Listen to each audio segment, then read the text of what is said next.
Alrighty everyone, welcome back. Happy May the 4th, everybody. I hope you're all having an amazing week so far. As we get closer to the weekend, there's a lot of things really brewing behind closed doors over at Disney and Lucasfilm, ranging from what John and Dave are developing to what Kathleen Kennedy is having issues with when it comes to Acolyte and Skeleton Crew, and specifically everything related to the Pedro Pascal situation, which we will be chiming in right now again as more further developments are arising out of this whole scenario between Kathleen Kennedy and Pedro himself. This is Mike Zero. Subscribe if you're new and like this video to see future Star Wars updates. I'm also on Twitter at Mike01. I thank you also very much for the great and kind support.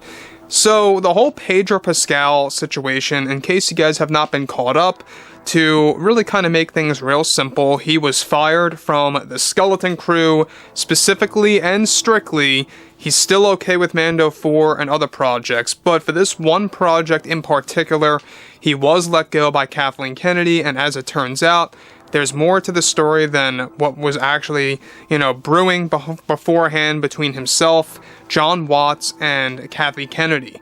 Now, jumping right into the subject here, while many Star Wars shows are in different phases of development, however, one of the big projects that Kathy is involved in that led to Pascal's exit, due to creative differences and other factors, only gets more complicated for the actor and the audience. As it turns out, one of the other main factors that came into the play of firing Pascal from Skeleton Crew strictly for his cameos had much to do with Pascal standing up for himself and refusing to act very comedic in his cameo scenes.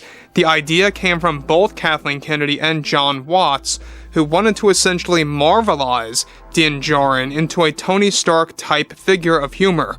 Now, though use of dialogue, of course, was going to be the main focus, as well as body language, this was Kennedy's plan to attract Din to an even younger audience to expand their demographic, who would enjoy this character that would lead to more merchandise sales and purchases, such as figures and miscellaneous products featuring Din Djarin. Now, here's the deal about this, quickly, guys, is that this just goes to show you that Kathleen Kennedy has poor ethics, and partly to blame about all of this, Jon Watts too. Look, Jon Watts, he did great on the Spider-Man films, there's no doubt about that. He's had great success with those movies, but I just don't feel that Jon Watts is really fit for a Star Wars project. That's just my take on things. The fact that he was in full agreement with Kathleen Kennedy on marvelizing Din Djarin and making him into a comedic character, specifically turning him into this Tony Stark-esque type of humor to be presented by Din. It wouldn't have matched the character, it would have completely changed the character, and in Kathleen Kennedy's eyes, she wanted to adapt the character's personality because Skeleton Crew is reportedly going to have a time jump. And that just still makes no sense to me. I mean, Din is Din, it doesn't matter, who he is. You got to keep the personality that John and Dave wrote for the character. It just works.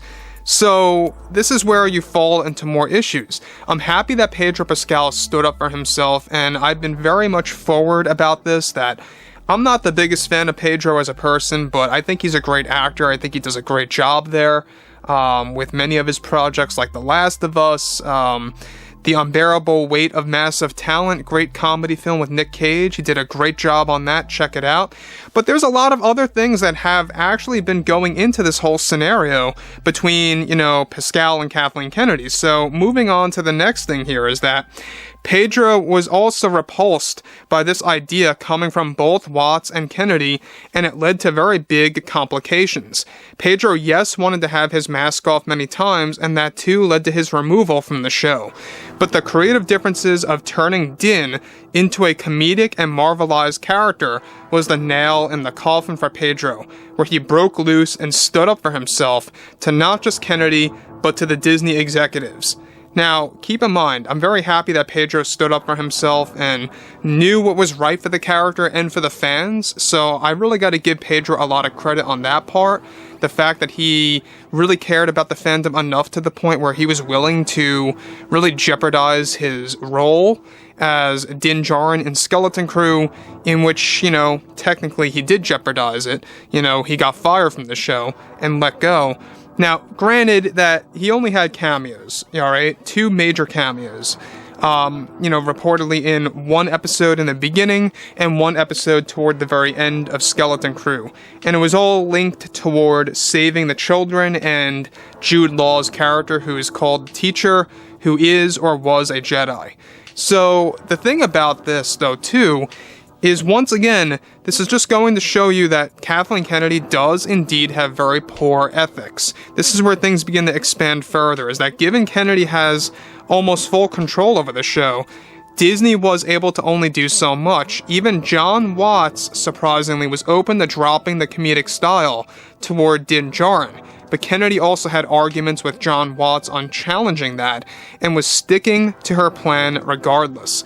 Right now, her plan is to do a full-on recast of Din, to move on with the plan to feature Din as a comedic figure in the Skeleton Crew show, when he saves the children from a pirate gang, and eventually is taken away by necromancer stormtroopers, led by Grand Admiral Thrawn himself. As of now, Pedro still remains fired from Skeleton Crew and is only focused on Jon and Dave's projects, such as Mando Season 4 and Ahsoka Season 2. So once again, I mean, Din is not going anywhere in the general sense, but he is not going to really be used in the way that fans love in Skeleton Crew, and Pedro is no more for Skeleton Crew. So Pedro's still on for Mando Season 4 and Ahsoka Season 2, which, by the way, Jon and Dave are now just brainstorming. A script is not yet complete for that, especially with the current writer's strike. So Pedro Pascal really did the right thing here. I think that at the end of the day, he dodged a major bullet. In fact, he dodged a missile here by not agreeing with Kathleen Kennedy and not allowing himself to become a part of that comedic take on Din Djarin. Now, Disney executives are already trying to get in Kathleen Kennedy's way of convincing her to not do this recast. And they are warning her that it's going to create full-on backlash from the fans, and it's creating a big standstill for Kathleen Kennedy on whether or not she really wants to pull the trigger and recast Din Djarin. Not just through the voice, but also for who's in the suit. So, granted that Pedro is never always in the suit, even during the Mandalorian show, you have 2 other actors at least that actually are in the suit of Din Djarin, you know, playing the role. Pedro is in a couple of scenes here and there at most, so that doesn't necessarily matter. But in Skeleton Crew, I don't believe eventually that Kathleen Kennedy is going to be able to do this. She's very much fully aware about the backlash, about Pedro not being involved in Skeleton Crew. It would only turn on her. So guys, I would not be too surprised if she ends up just getting rid of the whole idea of Din Djarin appearing altogether. That would be led by another actor. So anyways, I am really much invested to hear what you guys have to say about this whole entire situation below in the comments. And if you guys did enjoy the content for today, make sure to drop a thumbs up on this video to support the channel, and I will catch you guys next time.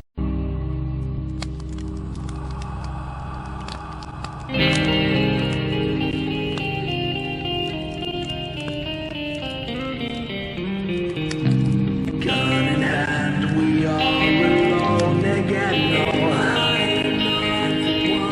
From night to moon, we hear them moans again.